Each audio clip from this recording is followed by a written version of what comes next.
မင်္ဂလာပါရှင်ကျမတို့တရားလွတ်တော်ရှင်တွေတော်မြင့်တန်တာပဲဖြစ်ပါတယ်ကျမအနေနဲ့အခုမိတ်ဆွေများကိုဥပဒေဘုတုတဝိမြပေးသွားမယ့်အကြောင်းအရာကတော့ကိတိမသားသမီးမွေးစားခြင်းအကြောင်းအရာကိုဥပဒေဘုတုတဝိမြပေးသွားမှာဖြစ်ပါတယ်အဲ့တော့ကိတိမသားသမီးမွေးစားတဲ့အခါမှာတရားဝင်အောင်ဘယ်လိုအချက်တွေကိုလိုက်နာဆောင်ရွက်ရမလဲဆိုတာကိုနံပါတ်1အနေနဲ့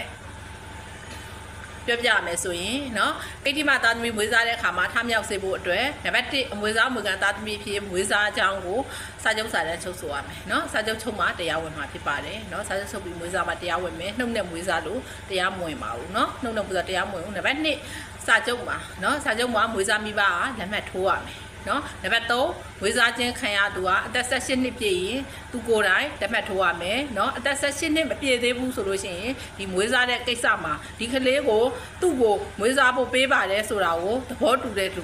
နော်ပေးနိုင်တဲ့သူပေါ့နော်သူကလက်မှတ်ရေးထိုးပေးရမှာဖြစ်တယ်နော်အဒီစာချုပ်မှာအတိသက်တွေအနည်းဆုံး2ယောက်ပါဝင်ရမှာဖြစ်တယ်နောက်တစ်ခုကတော့အရေးကြီးတဲ့အချက်ကတော့စာချုပ်ချုပ်ရုံနဲ့မဟုတ်ဘဲနဲ့ဒီစာချုပ်ကို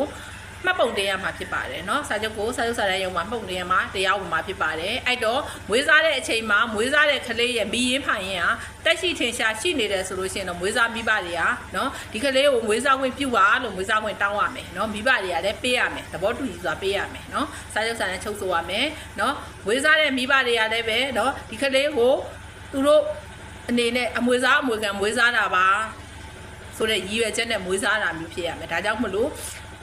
မှတ်ပုံတင်ခိုင်းတာเนาะစာချုပ်ကိုမှတ်ပုံတင်ခိုင်းတာเนาะဒါမွေးစားမွေးကတာသမီးဖြစ်သွားပြီเนาะအဲ့တော့မရေးဖိုင်ရင်မရှိဘူးမွေးစားခံရမယ့်ကလေးမှာမရေးဖိုင်ရင်မရှိဘူးဆိုလို့ရှိရင်เนาะဒီပေးနိုင်တဲ့သူကလေးကိုပေးနိုင်တဲ့သူကနေပြီးတော့ဒီစာချုပ်မှာကလေးကိုမွေးစားဖို့ပေးတဲ့နေရာနေပြီးတော့လက်မှတ်ရေးထိုးရမယ်เนาะမွေးစားတဲ့မိဘမွေးစားဖို့ပေးသူမွေးစားခံရမယ့်ကလေးပေါ့เนาะအဲ့ဒီမှာနောက်မှာအတိသက်တွေ2ယောက်ပါရမယ်ဒီစာချုပ်ကိုမှတ်ပုံတင်ရမယ်မှတ်ပုံတင်မှာတရားဝင်မယ်เนาะတော့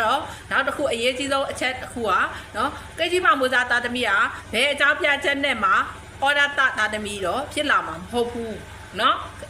စာရုပ်စာတမ်းမှတ်ပုံတင်ပြီးတော့မွေးထားတယ်ဆိုပေမဲ့လို့လည်းပဲကိတိမသားသမီးကအော်ဒါသားသမီးရဲ့အခွင့်အရေးကိုရမှာမဟုတ်တော့အော်ဒါသားသမီးလည်းဖြစ်လာမှာမဟုတ်ဘူးနောက်တစ်ခုကเนาะကိတိမမွေးစားခံရရုံများနဲ့လေဒီနိုင်ငံသား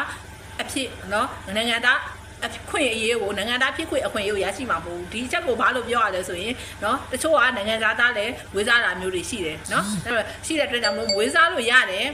နော်မွေးစားလို့ရတယ်ဒါပေမဲ့လို့ကိုမွေးစားလိုက်တဲ့သူကနိုင်ငံသားတယောက်ဖြစ်နေတယ်ဆိုလို့ရှိရင်နိုင်ငံသားကလေးတယောက်ပေါ့နော်နိုင်ငံသား